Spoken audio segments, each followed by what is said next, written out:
vienuolyno grąžinimą ir spaudos konferencijoje dalyvauja Seimo Tėvynės sąjungos Lietuvos krikščionių demokratų frakcijos narys Mantas Adomėnas, taip pat mažesniųjų brolių konventualų pranciškonų ordino atstovas Lietuvoje, Vilniaus gvardijonas brolis Marekas Adamas Detlefas, Klaipėdos vienuolyno gvardijonas brolis Stanislavas Švaikovskis, Medininkų vienuolyno gvardijonas brolis Jaroslavas Rekvardas, advokatas Vilnius Bernatonis ir Valstybinės kultūros paveldo komisijos pirmininkė Gražina Dremaitė. Kaip pasisakyti kviečiu Seimo narę Mantą Adomėną. Labai diena, iš tiesų, norma reguliuojanti sovietų valdžios atimtus religinių bendrijų nekilnojamo turto ir kulto objektus yra labai aiški. Ir jie gina tarptautinė sutartis ir tie pastatai, kurie priklausė religinėms bendrijoms iki 29 metų, jie turi būti grąžinti. Ir iš tiesų labai apgailėtina, kad būtent su šiuo pačioje Vilniaus širdyje vienu seniausių Vilniaus šventos architektūros paminklų, ta istorija tęsiasi jau 20 mečius ir nesąžiningų manipuliacijų dėka tas grąžinimo procesas buvo tiek užtęstas ir jau dabar atrodė, kad bus galiausiai laimėjus teismuose, jis buvo iš nusavinusių privačių asmenų paimtas ir grąžintas perduotas vyriausybei. Ir štai staiga iškyla naujas pavojus, apie kurį kolegos atsilieps detaliau. Aš noriu pasakyti, kad iš tiesų ne kartą paminklosaugininkai yra pastebėję, kad geriausia, kai kultūros paminklo ansambliai yra tose rankose, kurios juos ir sukūrė. Geriausiai tokie religijos kultūros paminklai yra prižiūrimi būtent bendrijų, kurios supranta, kodėl tai atsirado, kaip tai atsirado ir kokia jų yra vidinė logika ir kultūrinė bei religinė paskirtis. Ir čia būtent yra proga, kad šis ansamblis, Tarpų gatvėje esantis Pranciškonų vienuolyno bažnyčios ansamblis, būtų vienose rankose prižiūrimos tos bendrijos, kurie stovėjo už jo atsiradimo. Bet staiga iškyla ir paremtos gera viešųjų ryšių kampanija noras pasisavinti. Iš tiesų pasisavinti svetimą turtą ir apeliuojant į kažkokius tokius tarsi gražiai skambančius poreikius mokslui, kultūrai.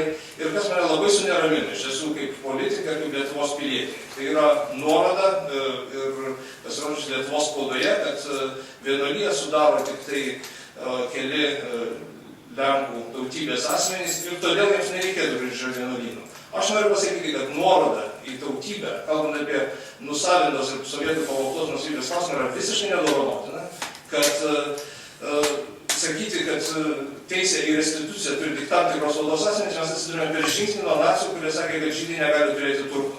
Ir aš manau, kad yra absoliučiai, kaip sakyti, žurnalistai ir institucijos, kurios to straipsnio pasirodymą užsakė ir buvo už jo, turėtų, manau, kad labai smarkiai permąstyti savo veiksmus ir viešai atsiprašyti šios bendrijos, kuri Lietuvoje veikia jau keletą šimtmečių.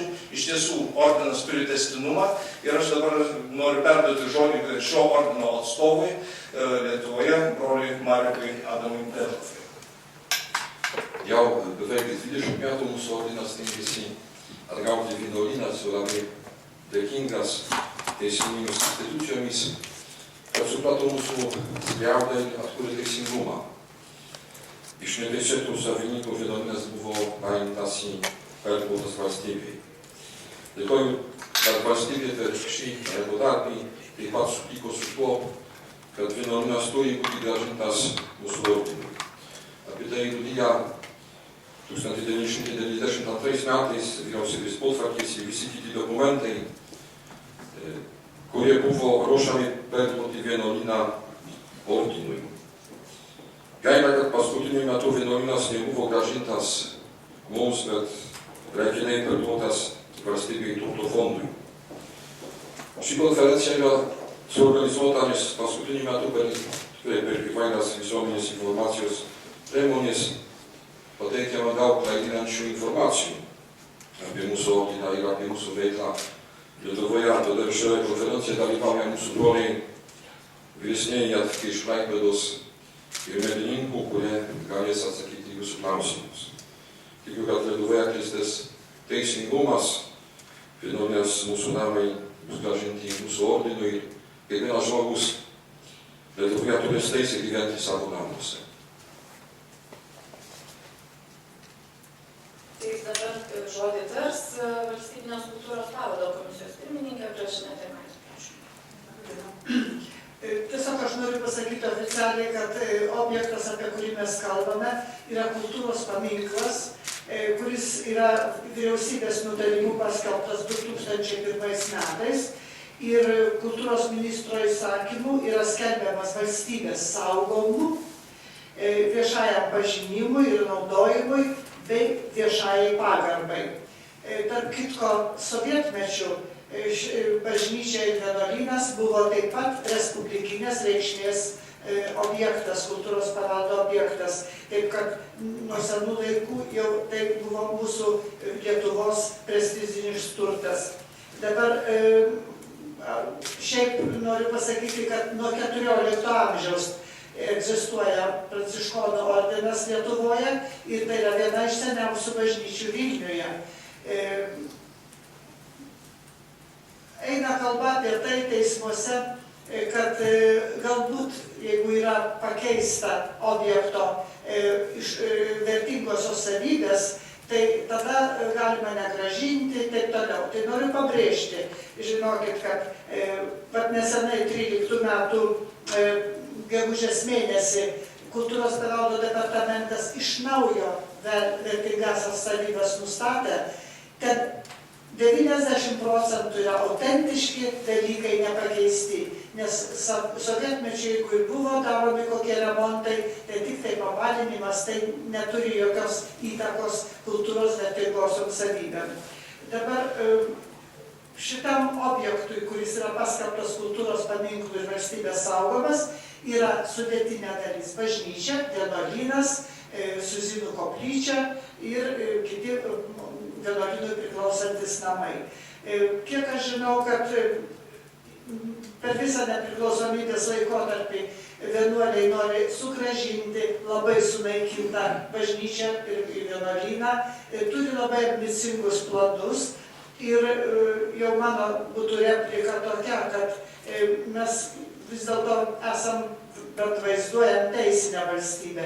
Ir jeigu yra restitucijos aktas, kurio mes turim grąžinti nusavintą bendruomenių turtą, tai noriu pasakyti, kad, kaip dabar sakoma, nuosavybė yra šventas dalykas. Kai mes grąžinome Vilniaus arkivyskupijai visus namus Pilies gatvėj, visus pastatus, buvo grąžinta, o paskui savininkas, ką norėjo, tą darė. Ir pavyzdžiui, visi namai yra išparduoti, netgi pati gražiausia europinė baroko pavyzdys Kotrynos bažnyčia yra kaip nereikalinga atiduota savivaldybei. Taip kad mes neturim vertinti, ką darys savininkas gavęs turtą. Bet dar kartą kartoju, kad pranciškonai turi tikrai ambicingus planus ir neužmirškim, ten vienuolyno pastatuose buvo pirmoji lietuviška mokykla, ką jie nori padaryti ir muziejų grąžinti, ten, žinot, yra tas restoranas, ten gyvena Basanavičius, jie taip pat nori šitą viską įamžinti, taip kad, man atrodo, čia neturėtų būti jokių polemikų. Ta prasme, o turto fondas tai yra institucija, kuriai privaloma parduoti. Taip kad kaip galima pardavinėti svetimą turtą. O kalbant dar apie kultūros paveldą, noriu pasakyti, kad turto fondas labai prastai išlaikydavo kultūros paveldo objektus. Ačiū labai. Spaudos konferencijoje taip pat dalyvauja advokatas Vilius Bernatonis. Prašau, žodinis. Ačiū labai. Mes atstovavom mažesnių brolių Pigantalo ordino vienuolyną teisminėse bylose, kurių rezultatas yra tas, kad turtas yra grąžintas valstybės nuosavybė, nes jisai buvo neteisėtai perduotas į privačias rankas ir priklausė privačiai uždariniaciniai bendrovei iki šių metų kovo mėnesį. Bet iš tiesų norėčiau atkreipdėmėsi, kad šita epopėja iš tikrųjų yra beprecedentinė, ta prasme ir teisinė prasme taip pat. Vienuoliai kovoja dėl to turto grąžinimo gražinimo nuo 91–92 metų. Ir čia buvo trumpai paminėta, iš tikrųjų Lietuvos Respublikos vyriausybė pagal tuo metu galiojusią tvarką dar 1992 metais, yra prieš 21 metus, gruodžio 3 dieną, priėmė potvarkį, kurio buvo nuspręsta, kad turtas turi būti, nusidėsėsi turi būti atkurta natūra į šitą turtą. Ir po to dėja įvyko neteisėti sandoriai, kurių rezultate turtas tapo privačios uždarosios akcinės bendrovės nuosavybė. Ir vėlgi vienuoliai inicijavo bylą, kurią buvo siekiama tą sandorį panaikinti.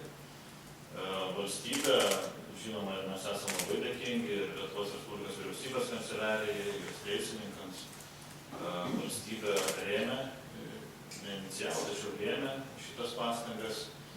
Ir šių metų kovo mėnesio aukščiausio teismo galutinio neskundžiamo nutartimi buvo nuspręsta, kad sandoris buvo neteisėtas, turtas į privačias rankas pateko neteisėtai, jisai grįžo valstybei.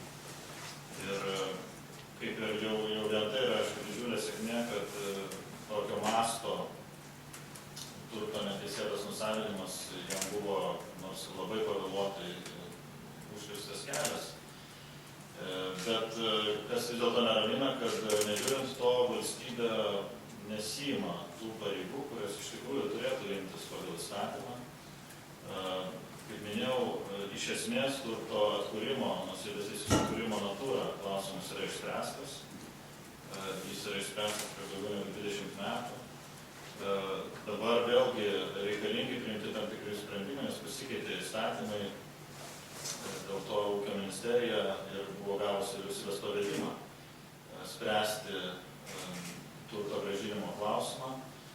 Ir čia dėja, bet nuvilia priimti sprendimai, nuvilia atliekami veiksmai. Tiesiog iliustraciją pasakysiu, kad iš tikrųjų turtą kaip valstybės nuosavybę, nors ir buvo tiesioginis pavedimas Ūkio ministerijos kancleriui įregistruoti turtą kaip valstybės nuosavybę, dar 2012 metų vasarą pavedimas buvo vyriausybės. Bet turtą kaip valstybės nuosavybę įregistravo broliai pranciškonai. Jie kreipėsi į registrų centrą kaip suinteresuotas asmuo, sumokėjo žyminį mokestį, kuris yra tikrai ženklus, keli tūkstančiai litų, tai broliams yra ženkli suma. Ir dabar turtas yra registruotas kaip valstybės nuosavybė. Po to įregistravimo valstybė vėlgi gaila, bet kol kas nesprendžia turto grąžinimo klausimą. Aišku, matyti, šiandien bus galima pakomentuoti detaliau, bet kadangi apie tai prasidėjo kalba, aš noriu atkreipti dėmesį, kad pagal Lietuvos Respublikos religinių bendrijų teisės išlikusi nekilnojamo turto atkūrimo tvarkos įstatymą, 4 straipsnį, išlikęs nekilnojamasis turtas religiniai bendrijai, jos pageidavimų grąžinamos natūra, tai yra bendroji taisyklė, iš kurios yra kelios išimtis. Viena išimtis yra, kad pastatus ar kitus statinius pertvarkius, perstačius, taip, kad bendrasis plotas padidėjo daugiau kaip 1/3, arba buvo pakeistos daugiau kaip 50% pagrindinės konstrukcijos, po tokio atveju galima turtą negrąžinti, tada yra numatyta 12 straipsnė alternatyvi kompensavimo tvarka.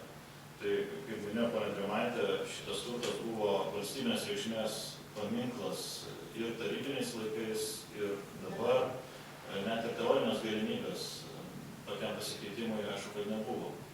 Tie dokumentai buvo pateikti ir taip pat buvo ne vieną kartą valstybės kompetitingų institucijų pateiktas atsakymas Ūkio ministerijai, kad jos neturi duomenų, kad turtas tokiu būdu pasikeitė.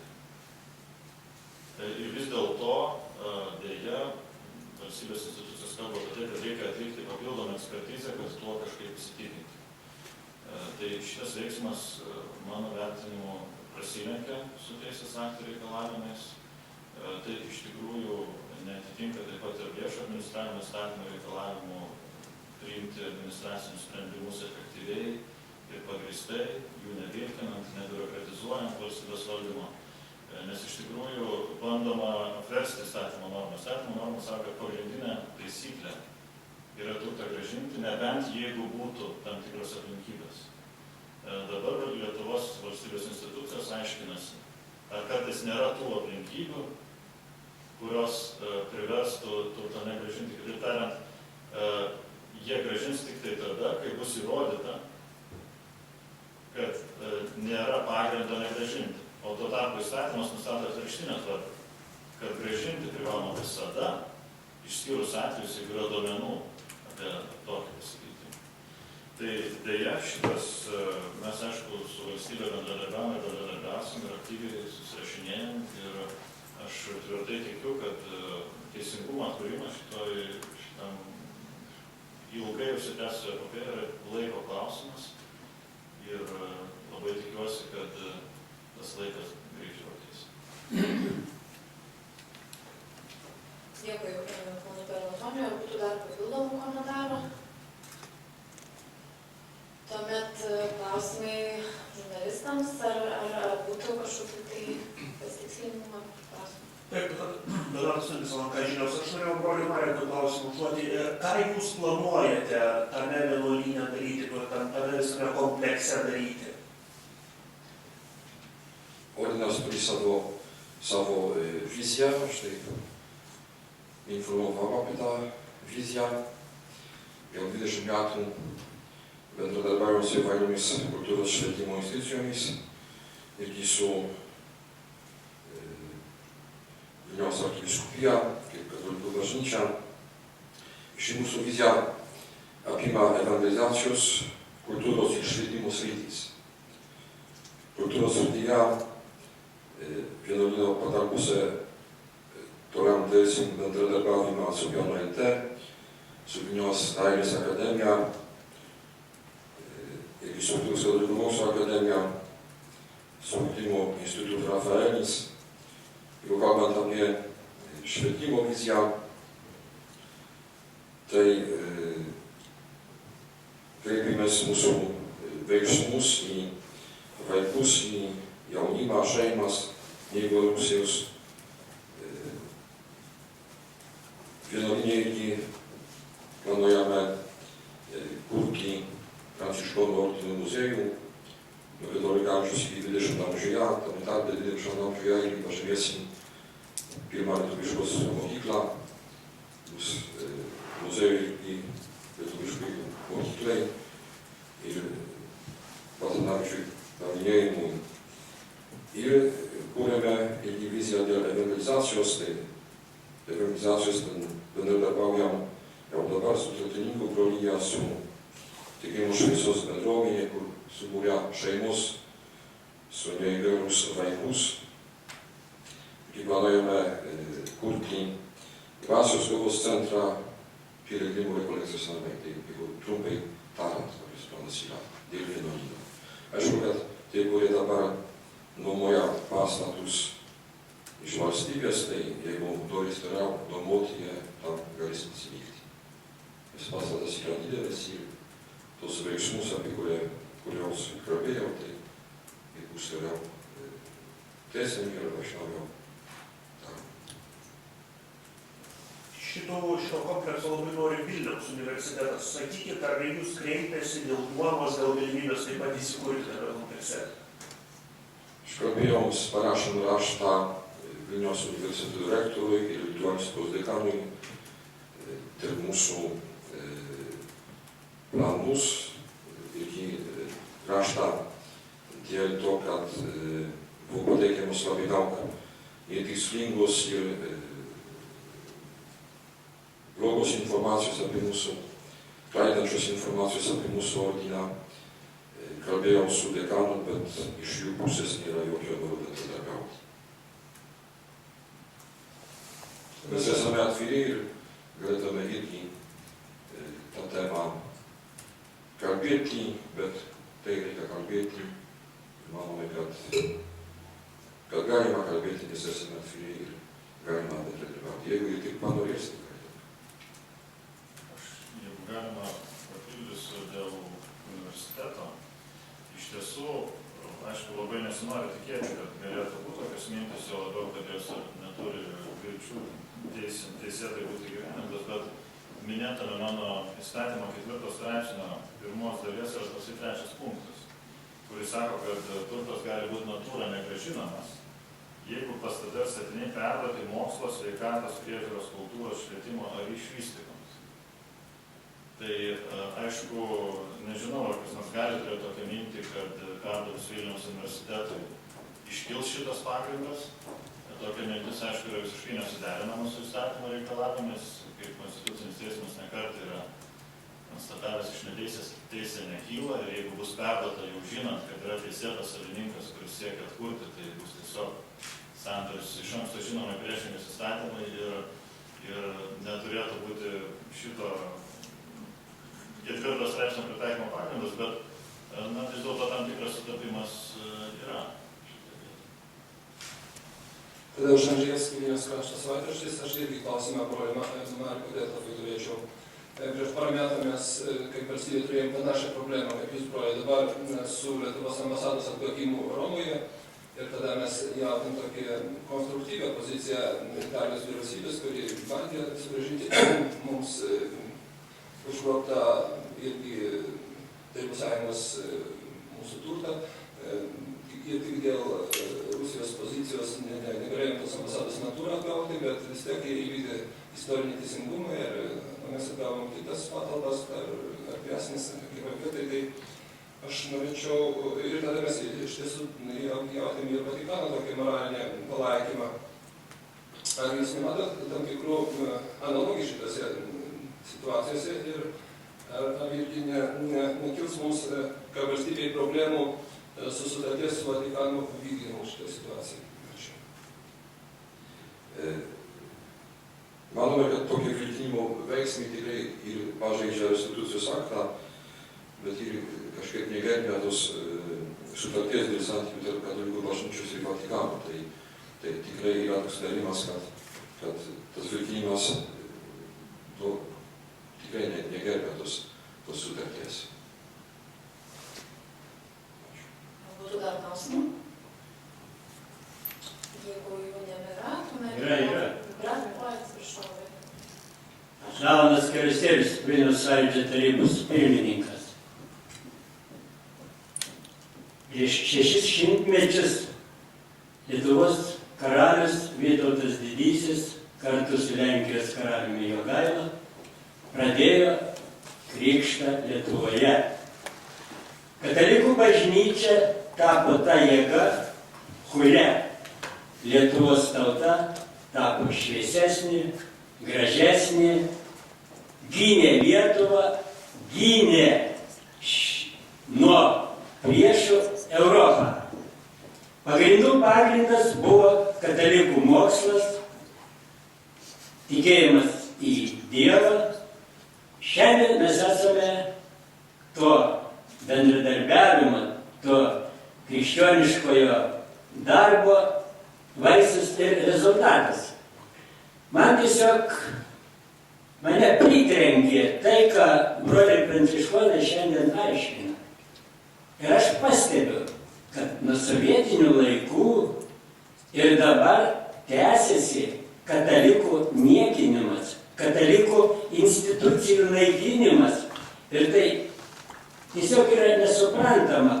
Tokia vyriausybės institucijų veidmainystė. Vieni duoda, kiti neduoda, trečiai įperša kažkokį tai verslininką, kad niekinti ir naikinti aukščiausią pasaulyje Kristaus instituciją. Galima būtų klausimas? Galiu, aš tik suformulavau esmę. Štai kodėl šiandien aš noriu užduoti dar vieną klausimą. Katalikų bažnyčia ir jos institucijos pagrindinių savo darbų yra mokslo sklaida. Ir kiek aš suprantu, kad jūsų misija ir funkcija yra mokyti žmonės tikybai ir savo pavyzdžių tai rodyti. Ir aš noriu jūsų paklausti, ar iškentėsite tą smurtą, kurį prieš jūsų garbingą bažnyčią rengia kitos institucijos. Lietuvos Sąjūdis ir Vilniaus sąjungininkai, mes jumis palaikysime, būsime kartu su jumis toje kovoje ir tikimės, kad jums visas tas turtas priklausom bus gražinamas. Ir jūs pasielgsite su juo taip, kaip Šventasis Tėvas ir Dievo motina mumis mokė. Ačiū. Labai ačiū už klausimą. Manau, kad pagrindinis užduotis tai yra pasakyti savo klausimą, kokios Lietuvos mes norime. Ar tai šillumo Lietuvos, kokios mes tikrai norime, tai aš manau, kad nėra kito kelio, kad reikia eiti į teisingumo pusę. Jeigu Lietuva bus krikščioniška, yra krikščioniška, bet jeigu dar labiau pasirinks tikėjimą, dorybę, tada bus geresnė ir tvirtesnė. Ačiū. Dar Seimo narys Mantas Adamėnas nori tarti. Iš tiesų, pabaigai aš norėčiau akcentuoti tai, ką brolis Marekas dabar pasakė.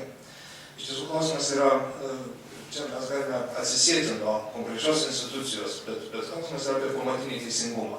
Jeigu mes, kaip girdėjome prieš gerbimo advokato, kaip valstybės institucijos ieško priežasčių, kaip neatkurti užgrobtos nuosavybės, kai ieškom visokių kliaudų, iš tiesų mes matome, kad nebe teisingumą valstybė gina, bet gina kažkokius interesus, kurie tikrai prasilenkia su teisingumo reikalavimu, su konstitucinėmis vertybėmis.